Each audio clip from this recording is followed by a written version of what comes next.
உங்கள் டிஎன்இஜிஐடியில் revenue department சம்மந்தப்பட்ட certificate, அதாவது வருவாய்த்துறை சம்மந்தப்பட்ட சர்டிஃபிகேட், ஃபார் எக்ஸாம்பிள் சாதி சான்றிதழ், இன்கம் சர்டிஃபிகேட்டு, இருப்பிடச் சான்றிதழ், ஃபர்ஸ்ட் கிராஜுவேட் சர்டிஃபிகேட் போன்ற சர்டிஃபிகேட்லாம் அப்ளை பண்ணும்போது வந்து கேன் நம்பர் கேட்குதா? வாங்க இந்த வீடியோவில் உங்களுக்கு ஆல்ரெடி கேன் நம்பர் இருக்கா இல்லையா எப்படி செக் பண்ணுறது, அப்படி இல்லைன்னா வந்து எப்படி ரெஜிஸ்டர் பண்ணுறதுன்னு இந்த வீடியோவில் பார்க்கலாம். இந்த வீடியோவை கடைசி வரைக்கும் பண்ணாமல் பாருங்கள், ஒவ்வொரு ஸ்டெப்பும் ரொம்ப இம்பார்ட்டானது. வெல்கம் டு தடைகளையுடைய சரித்திரமுறை.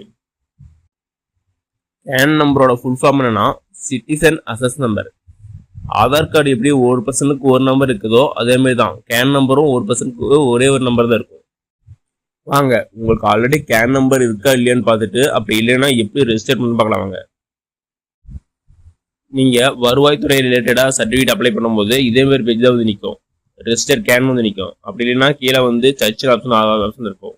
ஃபஸ்ட்டு வந்து ஆல்ரெடி உங்களுக்கு கேன் நம்பர் இருக்கா எப்படின்னு செக் பண்ணுறதுன்னா உங்களுடைய ஆதார் நம்பருக்கு போங்க, அதை டைப் பண்ணுங்க. ஆதார் நம்பர் ஆப்ஷன் இருக்குது, அதை டைப் பண்ணிட்டு சர்ச் கொடுங்க.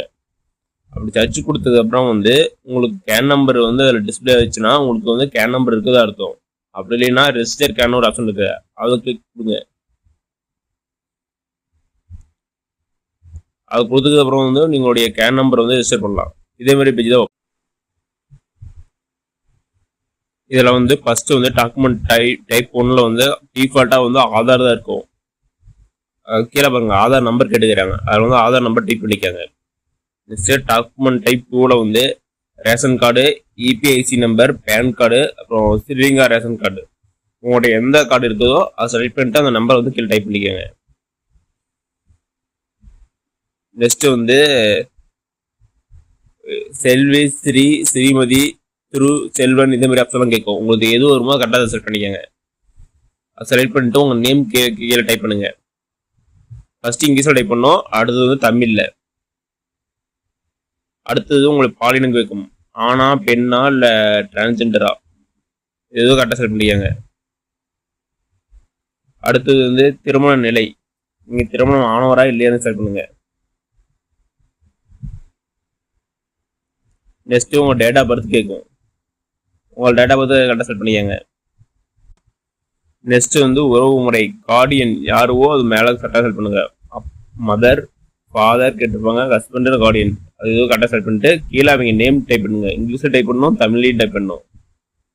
அப்படி டைப் பண்ணதுக்கப்புறம் வந்து நெக்ஸ்ட் வந்து உங்களுடைய மதம் என்னவோ கரெக்டாக செலக்ட் பண்ணுங்க. அடுத்தது கம்யூனிட்டி, உங்கள் ஜாதி என்னவோ செலக்ட் பண்ணுவாங்க, எம்பிசியா, பிசியா, ஓசியா, எஸ்சியா, எஸ்டியா அது கரெக்டாக செலக்ட் பண்ணிக்காங்க. நெக்ஸ்ட்டு உங்களுடைய வேலை, ஆக்குபேஷன் என்ன கேட்டிருக்கோம், அதில் நிறைய ஆப்ஷன் கொடுத்துருப்பாங்க, அதில் வந்து உங்களுக்கு எதுவோ கரெக்டாக பார்த்து செலக்ட் பண்ணிக்கோங்க. உங்களுடைய கல்வி தகுதி, நீங்கள் என்ன முடிச்சிருக்கீங்களோ அதை டைப் பண்ணிக்கோங்க. நெக்ஸ்ட் வந்து கரண்ட் அட்ரஸ் கேட்டுக்கிறாங்க. ஃபஸ்ட்டு வந்து உங்களுடைய ஸ்டேட்டு, நெக்ஸ்ட்டு டிஸ்ட்ரிக்ட் கேட்டுக்கிறாங்க. அடுத்து தாலுக்கு, நெக்ஸ்ட்டு உங்களுடைய வில்லேஜ், இதெல்லாம் கரெக்டாக உங்களுடைய வில்லேஜ், மாநிலம், வட்டம், மாவட்டமாக கரெக்டாக செட் பண்ணிக்கோங்க. நெக்ஸ்ட்டு அடுத்து உங்களுடைய நிர்வாக அலகு அது கரெக்டாக செட் பண்ணிக்கோங்க. நெக்ஸ்ட்டு வார்டு பெயர் கேட்குறாங்க, உங்கள் வார்டு இன்னும் என்னவோ அது போட்டு உங்களுடைய வார்டு பெயரும் போட்டுக்கோங்க. அடுத்தது ஸ்ட்ரீட் நேமு, பெயர் கேட்குறாங்க. அடுத்தது உங்களுடைய பிளாக் நம்பர், அப்புறம் டோர் நம்பர்லாம் கேட்குறாங்க, அதெல்லாம் கரெக்டாக பண்ணிக்கோங்க. நெக்ஸ்ட்டு அஞ்சல் எண், பின்கோடு கேட்குறாங்க, அதுலேயும் அதை கரெக்டாக டைப் பண்ணிக்கோங்க. டைப் பண்ணிட்டு கீழே வந்து பர்மனன்ட் அட்ரஸ் கொடுத்துறாங்க. ரெண்டும் சேமாக இருந்தால் டிக் பாக்ஸ் இல்லை, அந்த டிக் பாக்ஸ் வந்து கரெக்டாக பாக்ஸில் வந்து டிக் பண்ணிக்கோங்க. டிக் பண்ணிட்டா மேலே டைப் பண்ண அட்ரஸ் கீழே வந்துடும். அப்படி இல்லைன்னா பர்மனன்ட் அட்ரஸ் வேறுனா அது என்னவோ மேலே ஃபில் பண்ண மாதிரி கீழே வந்து அதுக்கு தகுந்த மாதிரி ஃபில் பண்ணிக்கோங்க. நெக்ஸ்ட் வந்து கான்டாக்ட் டீட்டெயில் கேட்டுக்கிறாங்க, அதில் வந்து மொபைல் நம்பர் வந்து கம்பல்சரி ஃபில் பண்ணணும், அது கரெக்டாக ஃபில் பண்ணிக்கோங்க. ஃபில் பண்ணிட்டு மெயில் ஐடி வந்து உங்களுக்கு வேணுமா ஃபில் பண்ணிக்க வேணாம், நேரடி ஃபில் பண்ணிக்கோங்க. ஃபில் பண்ணிட்டு ஜென்ரேட் ஓடிபி கொடுங்க. ஓடிபி கொடுத்தப்பறம் உங்கள் மொபைல் நம்பருக்கு ஓடிபி போகும், அதை கொடுத்து ரெஜிஸ்டர் பண்ணிக்கோங்க. கீழே வந்து பேங்க் டீட்டெயில் கேட்குறாங்க, அதை ஃபில் பண்ணிக்கோங்க. ஃபில் பண்ணிட்டு ரெஜிஸ்டர் கொடுத்துருங்க. ரெஜிஸ்டர் கொடுத்தப்பறம் உங்களுக்கு வந்து கேன் நம்பர் வந்து ஜென்ரேட் ஆயிரும். ஓகே நண்பர்களே, இந்த வீடியோ உங்களுக்கு பிடிச்சிருந்தா லைக் அண்ட் சப்ஸ்கிரைப் பண்ணுங்க, முடிஞ்சா மற்றவங்க ஷேர் பண்ணுங்க. நான் போடுற வீடியோ நோட்டிஃபிகேஷன் உங்களுக்கு ஒன்றே வேணும்னா பெல் ஐக்கனை கிளிக் பண்ணுங்க. அது மட்டும் இல்லாமல் தமிழ்நாடு கவர்மெண்ட் மற்றும் ஜென்ரல் கவர்மெண்டோட எந்த ஸ்கீம் பற்றி தெரிஞ்சுக்கனாலும் கமெண்ட் பண்ணுங்க.